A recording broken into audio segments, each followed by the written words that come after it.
Hi everyone, Nick Creticus of Nick's Seasonal Decor, and what I thought I would teach you today is how to design this beautiful hydrangea arrangement for any table and any holiday. So all of the products we've used in this arrangement came from my own yard, and what you see me here doing is cutting some fern fronds that were in my backyard near some wetlands.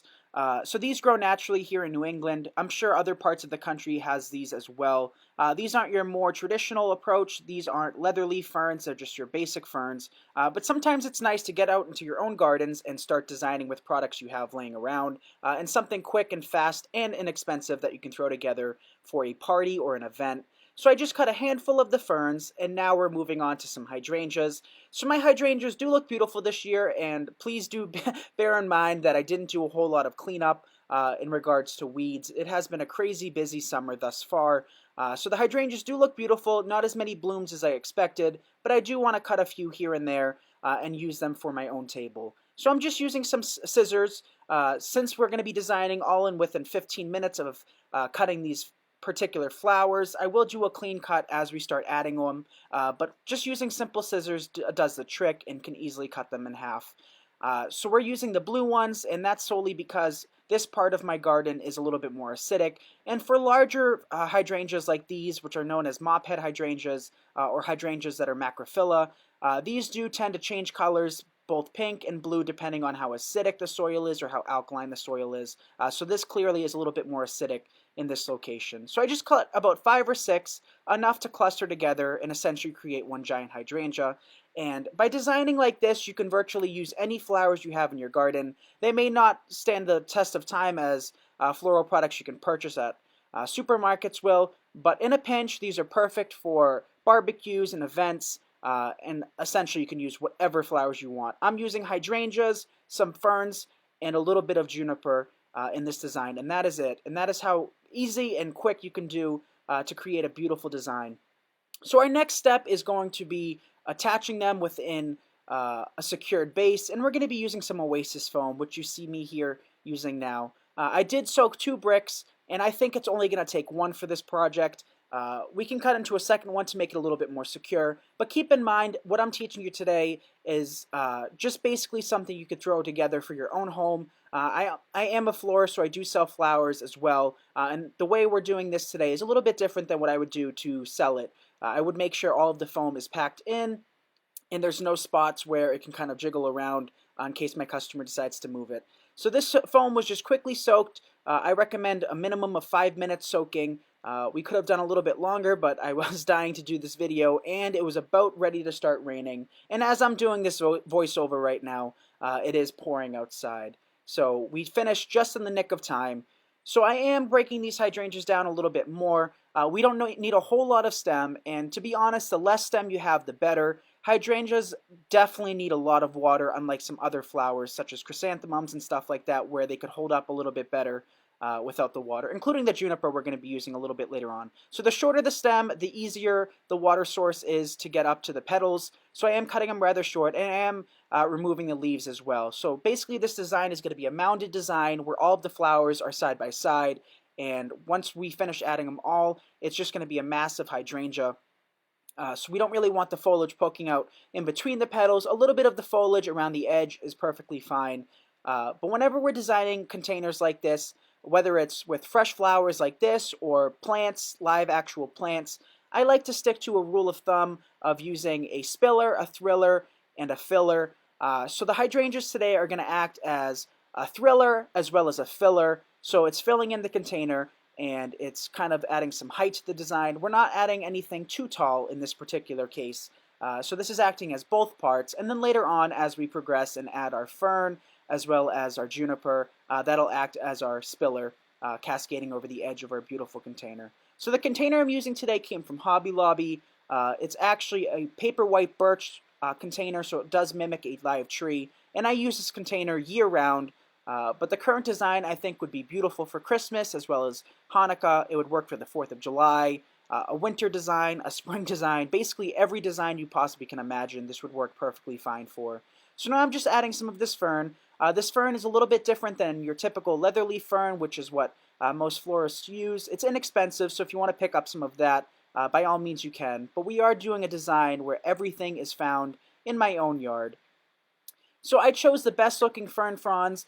We are going to come back in later and add some juniper, which was kind of a last minute decision.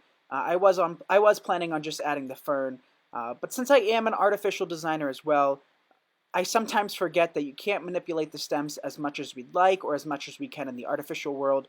So when I angle these in, I'm angling them downwards.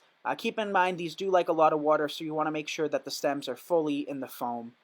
And I did use Oasis Fresh Floral Foam. So I'm just breaking down a few of them. I think we cut between 6 and 8 of them that we're going to pepper in around the edge just to soften the container a little bit. So we are keeping the design rather simple. We're not going to be adding any ornaments or any decorations. This is going to be a basic floral design. But depending on the season, you could always add picks or little ornaments. I think silver would look beautiful with this, so if you have any Dusty Miller, you definitely could be adding some of that.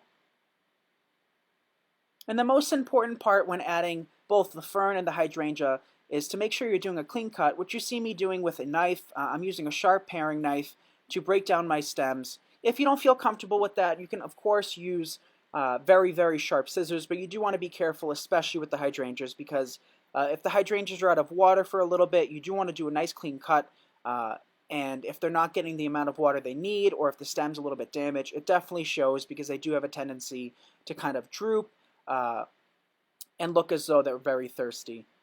So I'm just peppering them in, and at this stage it kind of mimics a starfish, which is nice if this is your type of style. I do like something a little bit more full, which again I told you that last minute I did decide to add some juniper. So the juniper I'm using is just a basic plant from Home Depot or Lowe's. They come in little cans for 3 for $10, and I picked them up a few years ago, and they are getting rather large. I did a heavy prune this spring, and it just flushed out with about 10 inches of growth, so I did cut some stems off that we can add in this. And I am using lighter foliage, nothing too bulky.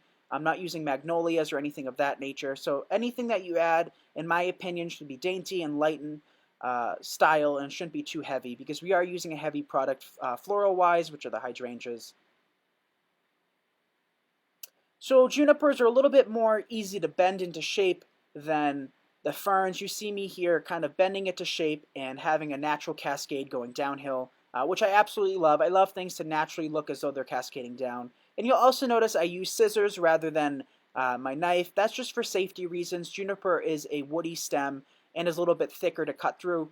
So using the scissors, it holds up fine, and even if you don't even put it in the foam, I figure if you keep it in your house at a moderate temperature, even without water, the juniper seems to last longer than both the fern and the hydrangea. It is a very hardy product, and I use that at Christmas time in my fresh Christmas wreaths as well as my fresh centerpieces.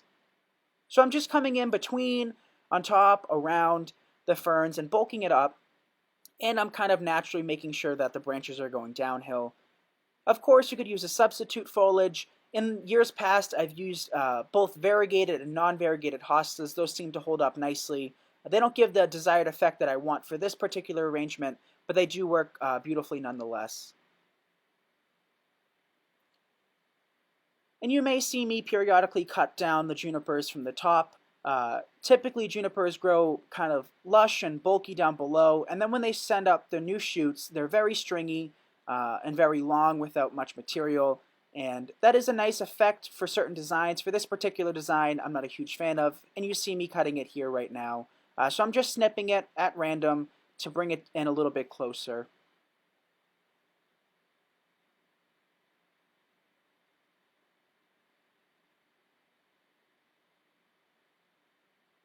So I do have different types of junipers. I do have one that's a little bit more of a bluish silver tinge. I prefer this dark emerald green versus the other one for this particular design, since we do have a white container, a paper white birch container, as well as the whitish blue hydrangeas. I felt as though adding that foliage with the bright green fern would just contrast a little too much. So if you don't have a garden, if you live in a condo or an apartment and don't have flowers outside your home, this is a very inexpensive design to create just by going to your local grocery store. I know Shaw's carries flowers in 3 packs for $12. And I believe their hydrangeas come in either 2 or 3 stems. So if you pick up 2 packs of hydrangeas and a pack of greenery, for $12 you can replicate this design that we're making today. And although I am a florist and I would rather have the business than be spreading the word, I personally have the preference of letting everybody know, for those of you that may not have as much money as other people or on a tight budget, that you certainly can create designs like this at home. It doesn't take any experience needed. All you really have to do is just watch this video or watch other videos or even just see a picture and throw it together. This is a very, very basic design using just a handful of products.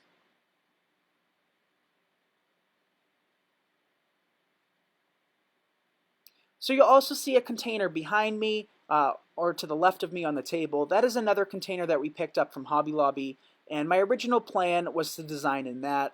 Of course, you can see here that I've changed my mind. I did want to keep the hydrangeas nice and close to the bowl, so I thought a circular bowl versus a large square box would look a little bit better. And then this way you could add this to a dining room table or a kitchen table and still be able to see over it. So here we finished the design. We've added all of the fern, we've added all of the juniper and the hydrangeas. And from this point on, you just want to make sure that everything is fully secured. The worst thing you could do is pull the stems out and reinsert them. Essentially, it creates an air pocket and the flowers aren't able to absorb the water that way. So just give it time, make sure that there's no holes in the soil, and if anything's starting to look a little wonky, just make sure to do a fresh cut and insert it in the foam. Here's the completed design in my own home sitting on a pedestal.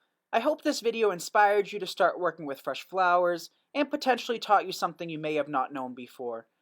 I want to thank you guys for watching this video, and I greatly appreciate it. And as always, please subscribe to my channel and like this video. I do have other content on both Facebook as well as Instagram if you have a chance to check that out. And as always, I hope you have a great day, and thank you for watching. Bye everyone.